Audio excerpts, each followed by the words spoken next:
Kalau nanti akan terjadi hari Jumat pertengahan Ramadan, maka nanti akan begini-begini terjadi. Setelah dihitung-hitung, ternyata pertengahan Ramadan yang ada Jumatnya itu nanti di Ramadan 1441. Muharram, Safar, Rabiul Awal, sekarang Rabiul Akhir, Jumadil Awal, Jumadil, Rajab, Sya'ban, Ramadan. Apakah itu akan terjadi seperti yang ada di hadis itu?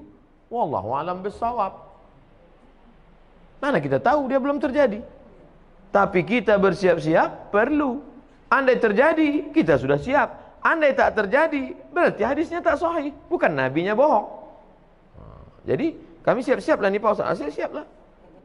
Rabiul Awal sekarang, tahun 24, 25. Rabiul Akhir, Jumadil Awal, Jumadil Akhir, Rajab, Sya'ban. 5 bulan lagi. Siap-siapkanlah. Bahwa terjadi, kita sudah siap. Bahwa tak terjadi, berarti hadisnya palsu. Bukan berarti Nabi Muhammad pembohong. Karena kan tak ada bukti real nyata, ada rekaman rupanya Nabi ngomong qala Rasulullah SAW. Oleh sebab itu, jangan nanti ketika tak terjadi, ini hadis ini bohong aja ini. Bukan Nabi berbohong, hadis itu tak sahih. Nah, ini tentang masalah kalau nanti terjadi model prediksi-prediksi yang begitu. Kalau ibu bapak ibu baca nanti atau dengar ceramah yang modelnya prediksi, perkiraan, disampaikan oleh orang nanti akan begini. Nah, kalau sumbernya benar, siap-siap, apa salahnya siap-siap? Tapi andai tidak terjadi pun, kita sudah siap. Jelas? Wallahu a'lam. Ad-dukhan. Ad-dukhan itu apa? Kabut asap. Yang dalam hadis diterangkan oleh Nabi, kabut ini akan menyelimuti seluruh wilayah timur, seluruh wilayah barat. Kalau dalam bahasa Al-Qur'annya, yaghshannas, menutupi semua manusia. Jadi dunia itu gelap gulita 40 hari 40 malam karena tebalnya kabut asap menyelimuti planet kita ini. Dan kalau dalam surat Ad-Dukhan, Allah mengisyaratkan bahwa kabut asap ini datangnya dari mana? Sebab datangnya dari langit. Fartaqib yauma ta'tis samaa'u bidukhanin mubin. Tunggulah hari ketika langit mendatangkan kabut yang nyata. Ya. Kira-kira apa yang datang dari langit yang menyebabkan kabut ini? Di ayat 10-nya, di ayat 16-nya surat Ad-Dukhan, Allah mengisyaratkan yauma nabtishul batsyatal kubra inna muntaqimun. Pada hari ketika kami menghantam mereka dengan hantaman yang keras, batsyatal kubra, sesungguhnya kami adalah pemberi balasan. Jadi dukhan ini disebabkan sesuatu yang datang dari langit dan dia berupa hantaman yang keras, ya. Sehingga Syekh Mubayyad mengkaitkannya dengan surat At-Tur ayat 44 di mana Allah Ta'ala berfirman wa iyarau kisfam minas sama'i saqitan yaqulu sahabum markum.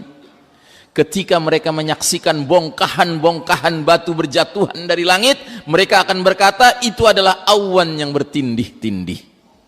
Jadi bahasa Al-Qur'annya bongkahan batu berjatuhan dari langit. Bahasa hadisnya bintang berekor jatuh di bulan Ramadan. Sedangkan bahasa modernnya apa Pak? Meteor, ya, meteor. Jadi dukhan ini disebabkan oleh meteor besar menabrak planet bumi. Tapi karena planet bumi diciptakan oleh Allah ada perisainya, ada tamengnya yang disebut lapisan atmosfer. Maka meteor yang besar itu pecah, ya. Cuman pecahannya tetap lolos, menabrak daratan dan ada yang menabrak lautan. Dan menurut ilmuwan, yang lolos itu akan ada yang ukurannya garis tengahnya 2 km, Pak. Bayangkan batu ukuran garis tengah 2 km, ya. Batu bergerak dengan kecepatan puluhan ribu kilometer per jam menabrak daratan. Nah, tabrakan dengan daratan itulah yang menimbulkan ad-dukhan, kabut asap. Kayak bom nuklir meledak, Pak. Cuman bom nuklirnya jumlahnya sangat banyak.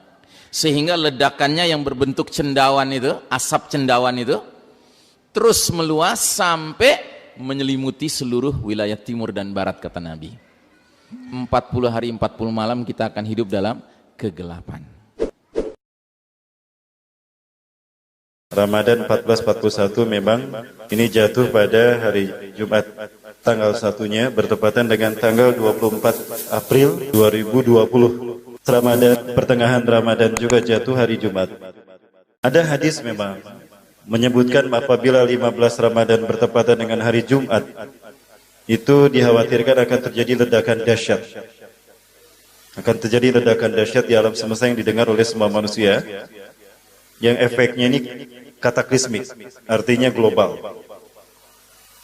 Kemudian akan terjadi huru-hara di bulan Syawal.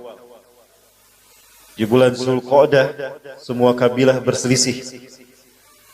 Di bulan Zulhijjah akan terjadi pertumpahan darah sampai bulan Muharram dan banyak yang terbunuh.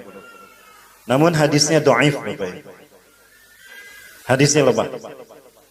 Bahkan ada yang mengatakan hadisnya maudhu'. Namun untuk menyimpulkan tidak boleh dalam satu hadis. Coba kaitkan dengan hadis-hadis yang lain. Lakukan metodologi yang aman untuk memahami sebuah hadis atau sebuah peristiwa. Yang saya lakukan, saya kumpulkan hadis-hadis yang terkait dengan bencana ini. Ya, Thariqatul Jam'i. Kumpulkan hadis yang terkait dengan ini. Lalu urutkan berdasarkan tartibul ma'ani alladhi yata'allaq bihadzal mawdu', yang langsung berkaitan dengan tema ini. Yang paling atas, yang paling berkaitan. Yang agak jauh, yang paling bawah. Udah gitu, Thariqatul Tarjih, ambil kesimpulan benang merahnya. Ternyata ada hadis-hadis yang lain yang sebetulnya mendukung hadis ini. Dan hadis yang lain yang mendukung hadis ini itu sahih. Ada yang hasan. Artinya hadis ini tidak berdiri sendiri. Nah, sehingga bisa jadi memang ini terjadi. Ya.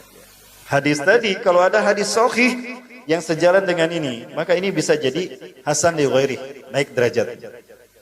Yang kedua, jika ternyata terjadi dalam kehidupan kita, maka derajat hadis ini menjadi sahih li dzatih.